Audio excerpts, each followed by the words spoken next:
ఒంటిమిట్ట రామాలయకి వచ్చామమ్మా. చూడండి, వేకశిలా నగరం ఇది ఒంటిమిట్ట. అంటే ఒకే శిలలో రామ లక్ష్మణుడు సీత శిల్పించబడ్డారు ఇక్కడ. చాలా అంటే చాలా సత్యము అయిన టెంపుల్ ఇక్కడ. ఇది మా ఊరు దగ్గరే కదా ఒంటిమిట్ట. ఈరోజు శనివారం కాబట్టి ఇక్కడికి వచ్చాము. చూడండి అంతా ఎంత పెద్ద పెద్ద గుడి.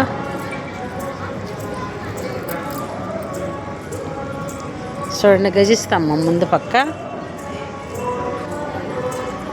అక్కడి నుంచే చూసుకోండి. చాలా అంటే చాలా బాగుంటుంది ఈ టెంపుల్.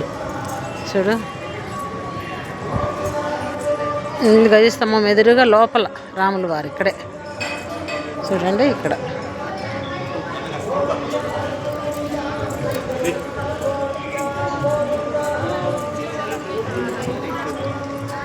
చాలా అంటే చాలా ప్రశాంతంగా ఉంటుంది. ఒంటిమిట్ట తిరణాలు స్టార్ట్ కాబోతుంది. ఇంకా చాలా బాగుంటుంది ఇక్కడ.